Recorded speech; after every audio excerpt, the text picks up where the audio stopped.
నమస్తే హరీష్ గారు. నమస్తే అండి. సార్ చాలామందికి ఒక డౌట్ ఉంటుంది. కామన్ పీపుల్ అంతా అంటే కొంత ధ్యానంలో మీరన్నట్టు భక్తిలో, ధ్యానంలో మునిగిన వాళ్ళకి మేబీ ఒక ఇది ఉండొచ్చేమో. కానీ కామన్ పీపుల్‌కి అందరికీ కూడా ఇదే ఉంటుంది. మనం చనిపోయాక ఏమవుతామని. కొంతమంది అంటారు ఆత్మ బయటికెళ్ళిపోతుంది, శరీరం వదిలేస్తుంది అని. నిజంగా ఆత్మ అనేది ఉందా? ఉంటే అది ఎలా బయటికెళ్తుంది? నిజంగా ఇది జరుగుతుందంటారా? ఇదంతా దీని గురించి వివరించండి. ఓహ్! యాహ్! Super deep topic. హ్మ్. ఆత్మని తెలుసుకోవడం, ఆత్మ జ్ఞానము తెచ్చుకోవడం చాలా డీప్. ఓకే. కొన్ని సింపుల్ విషయాలతో స్టార్ట్ చేస్తాను. హ్మ్. మనం ఓన్లీ ఆత్మ జ్ఞానము అనేది ఒక పెద్ద 100 ఎపిసోడ్ల వీడియో చేసుకోవచ్చు. ఓకే. అయితే ఫస్ట్ ఆఫ్ ఆల్ హ్మ్. ఈ ఆత్మ స్వరూపాన్ని మనం అర్థం చేసుకోవాలి. ఓకే. శరీరము పడిపోయాక హ్మ్. ఆత్మ బయటికి వెళ్ళడం కంటే హ్మ్. ఆత్మ అసలు శరీరంలోకి వెళ్ళడం ఈజ్ చాలా ఇంపార్టెంట్. దట్ మన ఎక్కడో జన్మల కర్మబంధం, హ్మ్. ద మైండ్ అండ్ కర్మబంధం అట్లా ఫిక్స్ అయి ఉంటుంది. ఓకే. అది వెయిట్ చేస్తుంటుంది లైన్లో. ఓకే. ఓకే. అండ్ ఆ కర్మబంధం తీర్చుకోవడానికి అట్లా ఒక బాడీ ఒక కరెక్ట్గా ఒక తల్లి గర్భమును వెతుక్కుంటూ హ్మ్. దానికి జీవము రావడానికి హ్మ్. ఒక ఆత్మ ప్యాకేజ్ వచ్చి అంటుకుని అది తల్లి గర్భంలో చేరుతుంది అంటారు. ఓకే. సో ఒక ఆత్మ హ్మ్. ప్లస్ కర్మబంధం హ్మ్. ఒక ఫిజికల్ బాడీ. హ్మ్. ఓకే. 3. ఈ 3 కలుస్తాయి. హ్మ్. ఈ మూడిటిని నడపడానికి హ్మ్. ఆత్మ అనే దాన్ని మనం అర్థం చేసుకోవాలి. ఆత్మ అనేది ఈ రూమ్ అంతా గాలి ఉంటే ఓకే. నేను ఒక బెలూన్ ఊదానంటే హ్మ్. ఆ గాలి నా లంగ్స్లోకి వచ్చి అక్కడి నుంచి ఆ బెలూన్లోకి చేరింది. ఓకే. ఓకే. హ్మ్. ఇప్పుడు ఆ గాలి హ్మ్. ఈ గాలితో సపరేట్ ఏం కాదు. హ్మ్. ఇట్ ఈస్ సేమ్ గాలి, సేమ్. ఎయిర్. హ్మ్. బట్ ఆ బెలూన్కు ఉన్న కలరు షేపు వల్ల మన శరీరంలోకి డిఫరెంట్ మనుషుల్లోకి ఆ గాలి వచ్చినట్టు ఓకే. ఈ ఆత్మ అందులోకి వచ్చింది. ఇదంతా పరమాత్మే. హ్మ్. మొత్తం ఎయిర్ అంతా పరమాత్మ. హ్మ్. అందులోంచి ఒక ముక్క సపరేట్ అయితే అది ఆత్మగా చెప్తారు. ఓకే. ఆత్మ పరమాత్మ. హ్మ్. పరమాత్మలోంచి ఒక చిన్న బబుల్ పార్ట్. హ్మ్. ఈజ్ ఆత్మ. హ్మ్. ఈ ఆత్మ మొత్తం పరమాత్మ కాదు. ఓకే. ఓకే. కానీ పరమాత్మలోంచి పరమాత్మలోంచి ఒక పార్ట్ మాత్రం ఆత్మ. ఇది ఫస్ట్ అర్థం చేసుకోవాలి. Yes. సింపుల్గా చెప్తున్నా. యెస్. ఓకే. ఈ ఆత్మస్వరూపము బాడీలోకి వెళ్ళి హ్మ్. ఆ శరీరంలోంచి ఎక్కడ వెతికినా ఇది ఇక్కడే కాదు, ఈ కాన్షియస్నెస్ ఏదైతే ఆత్మ అంటే మనకు కాన్షియస్నెస్ అని చెప్తారు. ఇది ఏదైతే ఉందో ఇది మొత్తం 8 రకాలే ఉంటుందిరా, అంతకు మించి ఇంకేం ఉండదు. ఓకే. ఓకే. అవి పంచభూతాలు భూమి రాపో నలో వాయుఖం మనోబుద్ధిరేవచ అహంకారం. ఓకే. ప్రకృతి రష్టద, అంతకు మించి ప్రకృతిలో ఏం లేవురా బాబు, హ్మ్. ఈ 8 ఉన్నాయి. భూమి రాపో నలో వాయుఖం. ఓకే. మొత్తం భూమి, ఓకే, వాటర్, తర్వాత ఫైర్, తర్వాత స్పేస్, తర్వాత ఆకాశం, అండ్ దాని తర్వాత మనస్సు, బుద్ధి, హ్మ్. అహంకారం. అహంకారం. చిత్తము లేదు. మనస్సు, బుద్ధి, అహంకారం. దీన్ని అంటుకోవడానికి వస్తుంది చిత్తం. చిత్తం అంటే ఆత్మ ప్లస్ కర్మబంధం. ఓకే. ఆత్మ దేనికి అంటుకోదు, హ్మ్. బట్ ఈ అన్నిటిని నడపడానికి అదొక పార్ట్లో ఉంటుంది. హ్మ్. And it is just observing. హ్మ్. ఈ రూమ్లో లైట్ ఆఫ్ చేసేస్తే హ్మ్. మనం ఎంత మాట్లాడుకున్నా ఏమున్నా రికార్డ్ కాదు. హ్మ్. ఆ లైట్ ఏం చేస్తుంది? ఏమీ చేయదు, వెలుతురిస్తుంది. ఓకే. అలాగా ఆత్మ మన లోపల అలా వెలుతురిచ్చి అన్నీ జరగడానికి హెల్ప్ చేస్తుంటుంది. హ్మ్. అది పార్టిసిపేట్ చేయదు. హ్మ్. ఆ లైట్ మన లోపల ఇప్పుడు దీనికేం పార్టిసిపేట్ చేయదు, హ్మ్. మన ప్రోగ్రామ్కి పార్టిసిపేట్ చేయదు. కానీ ఆ లైట్ ఉన్నందువల్ల ప్రోగ్రామ్ నడుస్తున్నట్టు యెస్. ఆ ఆత్మస్వరూపం ఉండడం వల్ల ఇది నడుస్తుంది. హ్మ్. అర్థం చేసుకోవడానికి Yes. బేసిక్గా. ఓకే. సో మన శరీరంలో హ్మ్. 5 ఎలిమెంట్స్, హ్మ్. మనస్సు, బుద్ధి, అహంకారం. అహంకారం. వీటిని వెలిగిస్తూ హ్మ్. ఆత్మ చూస్తూ ఉంటుంది. హ్మ్. It is only an observer. హ్మ్. అంటుకోదు, దాన్ని కాల్చలేము, దాన్ని నరకలేము, దాన్ని చంపలేము. ఈ శరీరాన్ని నడిపించడానికి అవసరమయ్యేది ఆ వెలుతురు. ఓకే. అది ఆత్మ. హ్మ్. ఈ ఆత్మ ఒకసారి శరీరము ఇంకా పని అయిపోయి హ్మ్. నష్టం అయిపోయాక హ్మ్. మళ్ళీ ఆ బలూన్ టక్మని పగిలిపోతే గాలి, ఏది గాలి? కనిపించదు. ఎక్కడ లేదా? ఉంది. హ్మ్. ఏది కనిపించదు. అలాగా ఆత్మ కూడా ఉందా? ఉంది. బికాజ్ అది లేకపోతే సేమ్ బాడీ అక్కడే పడుంది, బట్ వాడిని శవం అని పిలుస్తున్నాం హ్మ్. కదా. సో ఆ ఆత్మస్వరూపం అలా బయటికి వెళ్ళిపోతుంది. ఈ ఆత్మ లైన్లో వెళ్ళి నించోదు. హ్మ్. మన యొక్క కర్మబంధం అలా నడుస్తూ ఉంటుంది. ఎక్కడ ఏది కావాలో మళ్ళీ ఆ స్వరూపముతో అలా కర్మబంధం అటాచ్ అయి వస్తుంది. ఈ ఆత్మ wherever it is carrying, okay, ఆ కొంచెం పార్ట్ మళ్ళీ ఎక్కడైతే తీసుకుంటామో అది లైన్లో నుంచుని మళ్ళీ చేసిన తప్పులని ఒప్పులని వాటికి అటాచ్ అయి వస్తుంది అంటారు. ఓకే, ఇది అర్థం చేసుకోవాలి. ఇంకా కొంచెం పైకి వెళ్ళి చూస్తే అసలు ఆత్మ అనేదే లేకుండా ఉన్నప్పుడు ఇదంతా ఇల్యూజను, అంతా మనం అనుకుంటున్నది మన మైండ్లో, అండ్ అంతా ఇల్యూజన్. కాబట్టి ఆత్మ తప్ప ఇంకేమీ లేదు, అన్ని షేప్లు అన్ని స్ట్రక్చర్లే అనేది ఒక type of understanding, higher understanding. అంతవరకు కూడా వెళ్ళొద్దు మనం. ఇప్పుడు ఆత్మ మన శరీరాన్ని, మన ఈ పంచేంద్రియాలతో ఉన్న బాడీని నడుపుతూ ఉంటుంది. ఇది ఆత్మ.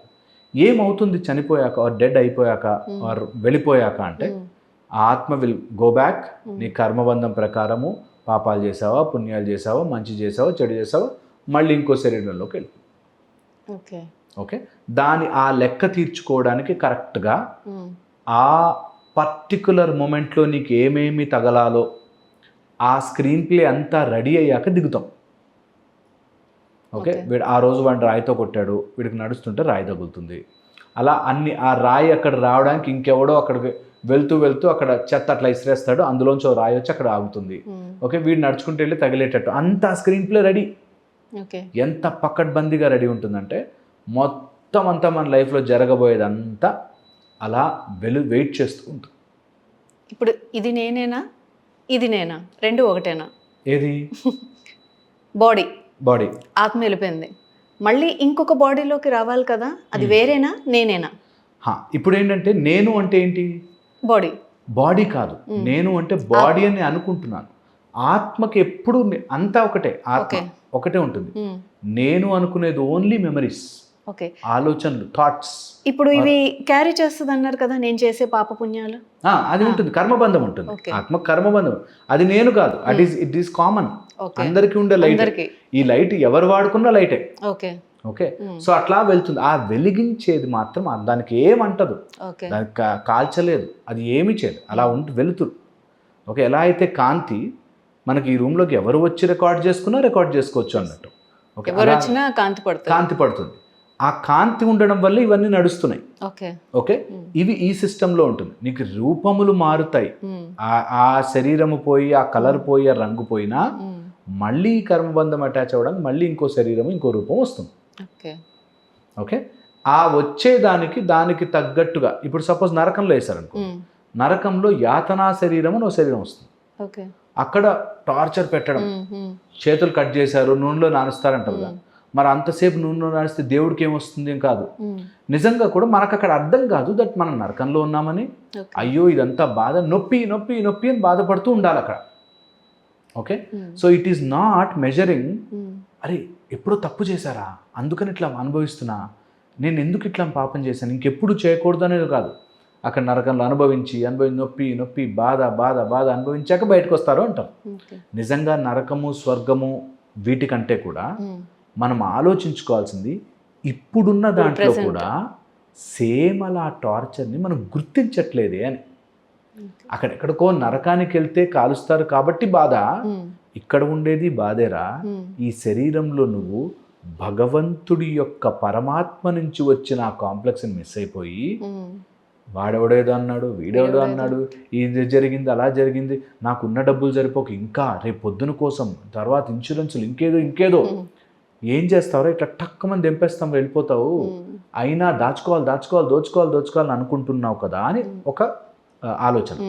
సో అందుకనే మన వాళ్ళు ఏం చేశారంటే ఈ శరీరము ఇది నువ్వు కాదు, అటు నువ్వు మోసుకెళ్తున్న కర్మ నువ్వు కాదు, నువ్వు మధ్యలో ఉన్నావు చూసావు ఆ స్వరూపమే.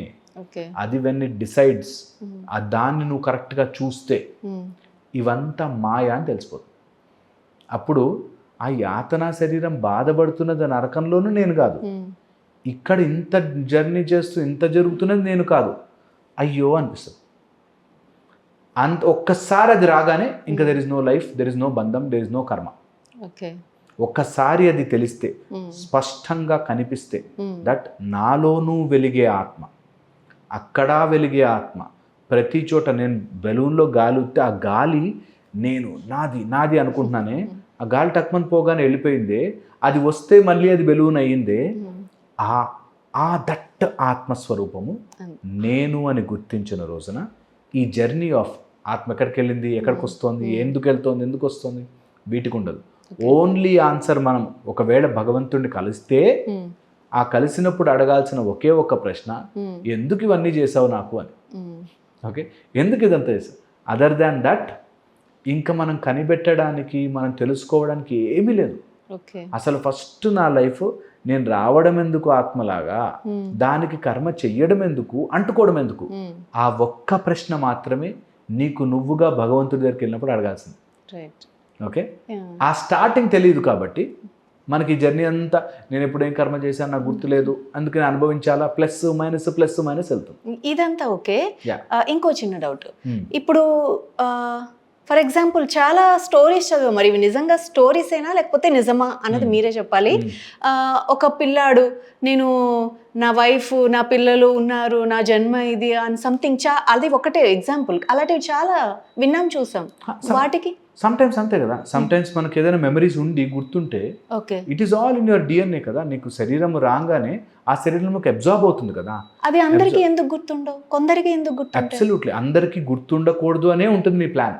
ఓకే, కొంతమందికి ఎవరికైతే గుర్తుకొచ్చి అట్లాంటివి చెయ్యాలని ఉంటుందో ఆ ప్లాన్ ప్రకారమే జరుగుతుంది. మళ్ళీ అది కర్మ యొక్క కాంబినేషన్స్ లోనే జరుగుతుంది. ఓకే, గుర్తుకొచ్చినా నువ్వు వెనక్కి వెళ్ళి మార్చలేవు. మాయ ఎలా చేస్తుందంటే నీకు గుర్తుకొస్తుంది, తెలుస్తుంది అయ్యో అని, కానీ మార్చలేవు. అది ఇంకా నరకం. ప్లాన్ లైఫ్లో ఒక ప్రాసెస్ ముందుకు వెళ్ళిపోయాక వెనక్కి లేవు. అందుకే మాకు తెలిసి అద్వైత సిద్ధాంతం కానీ, ఓకే, ఈ ఆత్మజ్ఞానం యొక్క చదవడం అదొక ప్రాసెస్ కానీ ఎక్సలెంట్ ప్రాసెస్. ఈ ఒక్క విద్య అందరూ నేర్చుకోవాలి. టైం దొరికినప్పుడల్లా అసలు ఏంటి అది అని తెలుసుకునే ప్రయత్నం చేయడం కంపల్సరీ. అప్పుడు ఆత్మ జర్నీ ఎటు వెళుతుంది కంటే కూడా మన మెమరీస్ ఏంటి, మన కర్మబంధం ఏంటి, ఎలా వచ్చింది జన్మ, అండ్ ఎప్పుడు సెపరేట్ అయి వెళ్ళిపోతుంది అనేది మనము బై ప్రాక్టీస్ తెలుస్తుంది.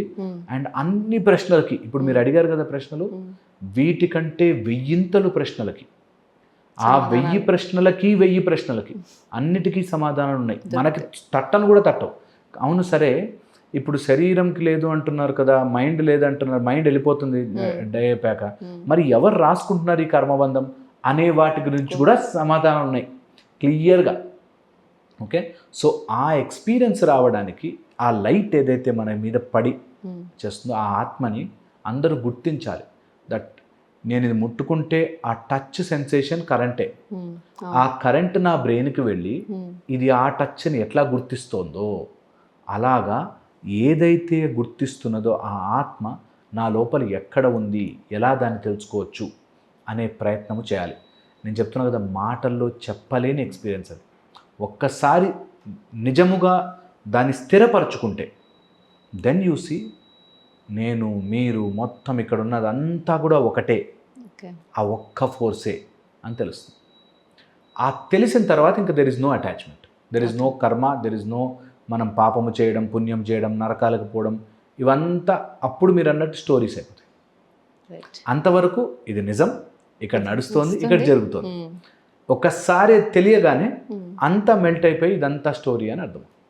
ధన్యవాదాలు సార్.